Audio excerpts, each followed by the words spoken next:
Hello, everyone. Welcome back to my YouTube channel. Again, today I want to go ahead and talk to you guys a little bit about getting you prepared to be a successful mortgage underwriter.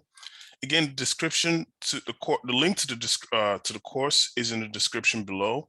So for those of you who are interested in, of course, getting a job as a mortgage underwriter, passing the test, doing well on your interviews, and understanding the fundamentals of what a mortgage underwriter does, this is extremely crucial to help you be successful in the business. So let's go ahead and talk a little bit today about credit, because again, I showed you guys a few takeaways that the underwriter has to understand. We talked a little bit about capacity on one of the previous videos. We also went over reviewing assets on one of the other videos. And now part of the 4 C's of being a successful underwriter is understanding what the credit process is. So again, if you recall from the last video, I mentioned that there are 4 C's that an underwriter has to understand. One being collateral, second being cash, third being credit, and then last being capacity. So again, we've done the capacity portion. We've talked about the credit portion, the cash portion, which is the asset review. And now we'll be looking at the credit portion, and the credit portion is going to be talking to you or showing you one of the things that the underwriter does. Now, again, the detailed explanation for all of this and a much more in-depth explanation is available in the course, again, in the description below.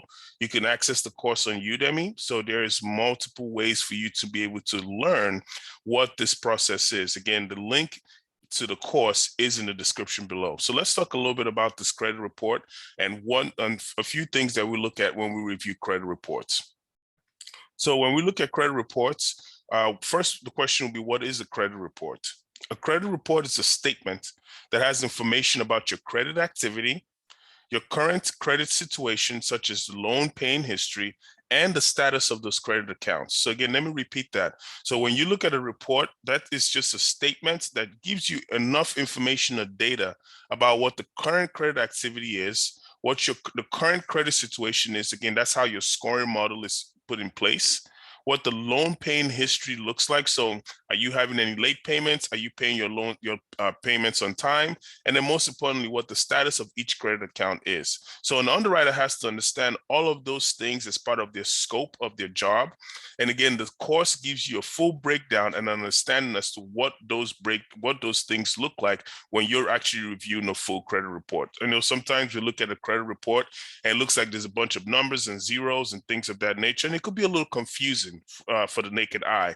So now what we've done as mortgage underwriters is to understand how to review this credit reports and be able to make accurate credit decisions to help whoever is requesting the loan process to be more successful and to be able to get, of course, the loan decision the right way.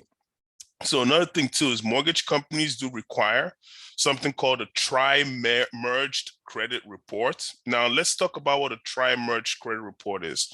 So the word tri-merged, if you're able to break that down, means 3 combined. So 3 combined credit reports in order to make a credit decision. So every mortgage company requires for you to have at least 3 reports. Now the lender policy might allow for you to have 2, but again, you have to check with your lender policy, which is something that I do state in the course, again, in the description, the link in the description below. So again, when we talk about the mortgage companies and a tri-merge credit report, in order to be able to make the credit decision, the mortgage company needs to be able to understand what the 3 scores that you have and what that middle score is. So again, folks, make sure that when you are reviewing the files, when you do get the job as an underwriter, understand what your lender policy is and what that tri-merge credit report requirement is. Again, I hope that makes sense for everyone.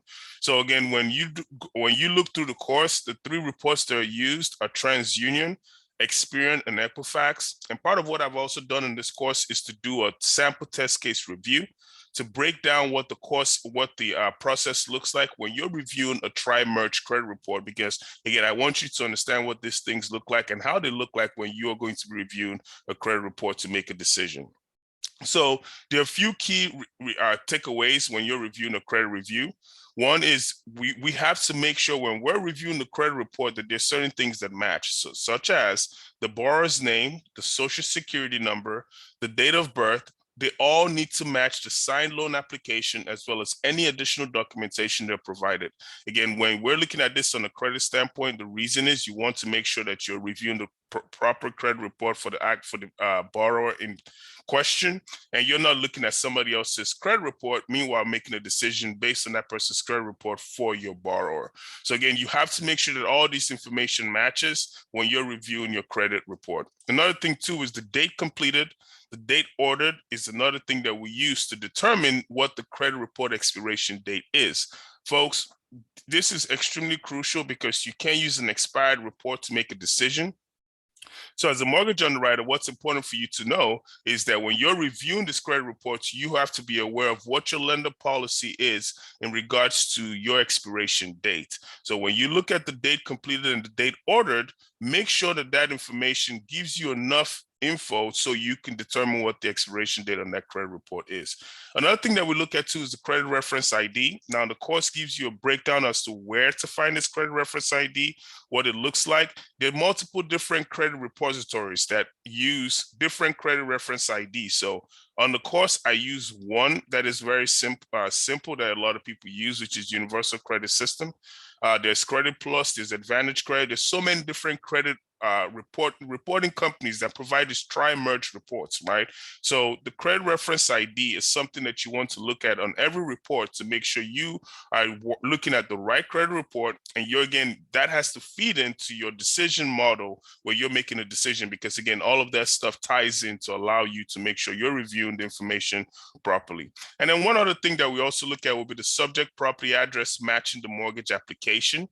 This is extremely crucial because when you are reviewing the property, as well as the borrower, and you're reviewing everything in the file, the subject property address has to match your mortgage application, also has to match the credit report as well. Again, when you apply for any kind of mortgages, or when a borrower applies for a mortgage as the underwriter, you're looking at what the subject property address is on the mortgage application, but you're also making sure that that subject property address also reflects on your credit report. Because again, you're going to have the current address of where the borrower is living if it's for a purchase transaction, and then they will also inform you of what the subject property address is.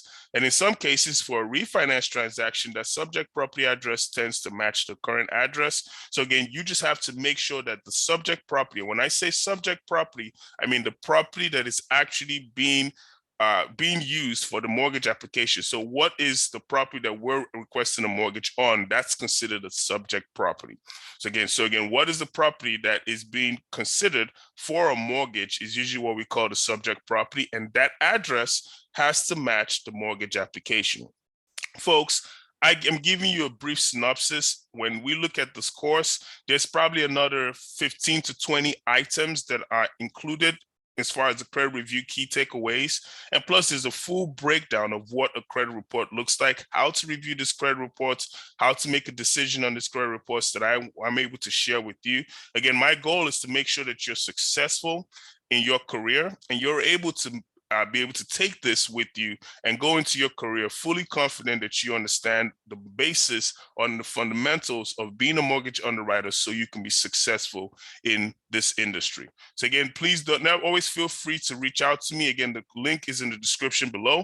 If you have any questions, you can always send me a request through the comments section, or you can go ahead and send me a direct request when you take the course, because my information is available on the course information. So you can send me a request and send me any questions you have, and I'll be glad to help you to ensure that you are able to succeed through this process. Again, thank you for taking the time to review this video and watch this video.